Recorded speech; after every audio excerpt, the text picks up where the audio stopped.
Le dialogue de sainte Catherine de Sienne, deuxième partie, la réforme des pasteurs. Suite du chapitre 25. Ô amour ineffable, vous m'avez donné, en me dévoilant ces choses, une médecine douce et amère pour me guérir de mon infirmité, pour m'arracher à mon ignorance et à ma tiédeur, pour ranimer mon zèle et provoquer un ardent désir de recourir à vous. En me montrant ainsi votre bonté et les outrages que vous recevez de tous les hommes, mais spécialement de vos ministres, vous avez voulu me faire verser sur moi-même, pauvre pécheresse, et sur ces morts qui vivent si misérablement, un torrent de larmes qui jailliront de la connaissance de votre infinie bonté. Je ne veux donc pas, ô Père éternel, foyer d'amour ineffable et d'ardente charité, je ne veux pas cesser un instant de faire des vœux pour votre honneur et le salut des âmes. Je ne veux pas que mes yeux s'arrêtent de pleurer, et je vous demande en grâce qu'ils soient comme deux fleuves, de cette eau qui jaillit de vous, l'océan de paix. Grâce, grâce vous soit rendue à vous, Père, pour avoir exaucé ma demande, et aussi pour m'avoir accordé ce que je ne connaissais pas, ce que je ne demandais pas. En me fournissant un sujet de larmes, vous m'avez invité à offrir devant vous de doux et d'ardents désirs tout chargés d'amour, avec mes humbles et continuelles prières. Je vous demande donc maintenant de faire miséricorde au monde et à votre sainte Église, en vous suppliant d'accomplir vous-même ce que vous-même me faites demander. Ô misérable que je suis, quelle douleur en mon âme d'être cause de tous ces maux! Faites miséricorde au monde, ne tardez plus, laissez-vous fléchir, exaucez enfin le désir de vos serviteurs. Hélas, n'est-ce pas vous-même qui provoquez leurs cris? Écoutez donc leur voix. N'est-ce pas votre vérité qui a dit « Appelez et il vous sera répondu, frappez et il vous sera ouvert, demandez et l'on vous donnera » Luc chapitre 11 verset 9. Ô Dieu éternel, vos serviteurs font appel à votre miséricorde, répondez-leur donc. Ne sais-je pas que la miséricorde est tellement divine que vous ne pouvez refuser de l'accorder à qui vous la demande? Ils frappent à la porte de votre vérité parce que dans votre vérité, votre Fils unique, ils ont connu l'amour ineffable que vous avez pour l'homme. S'ils frappent à la porte, votre charité de feu ne doit donc pas, ne peut pas refuser d'ouvrir à qui frappe avec persévérance.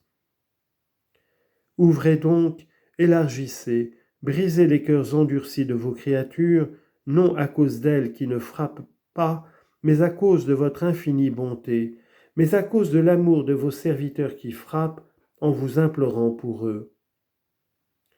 Donnez-leur, Père éternel. Voyez, ils sont là à cette porte de votre vérité qui demande. Et que demandent-ils? Le sang de votre vérité qui est elle-même la porte. Ils veulent ce sang dans lequel vous avez lavé l'iniquité et effacé la tache du péché d'Adam. Il est à nous ce sang puisque vous nous en avez fait un bain.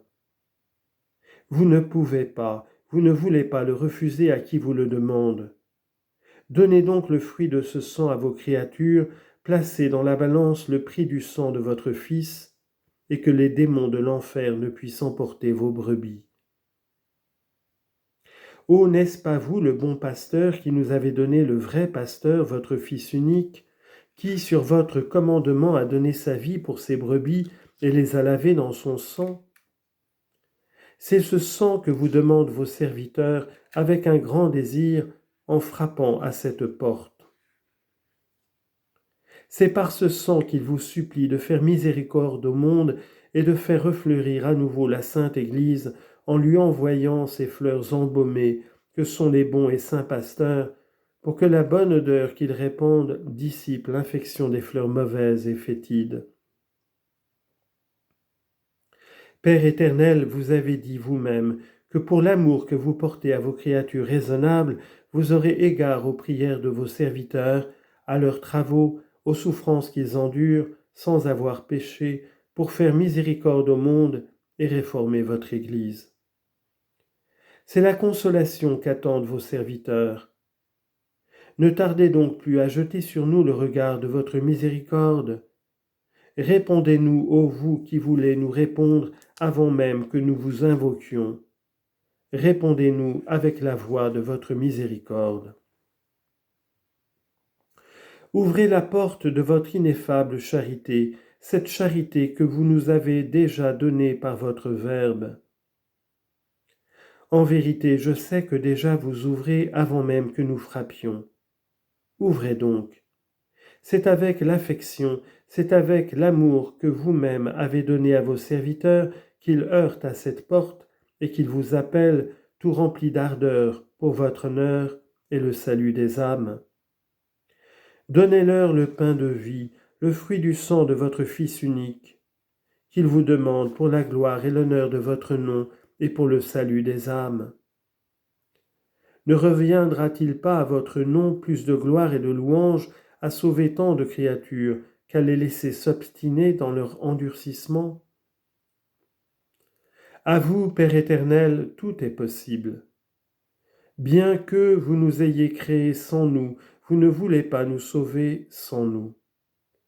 Je vous prie donc de retourner leur volonté et de la disposer à vouloir ce qu'ils ne veulent pas. Je vous le demande par votre infinie miséricorde. Vous nous avez créés de rien. Maintenant que nous sommes, faites-nous miséricorde, réparez les vases que vous avez créés et formés à votre image et ressemblance. Restaurez-les dans la grâce par la miséricorde et le sang de votre Fils, le doux Christ Jésus.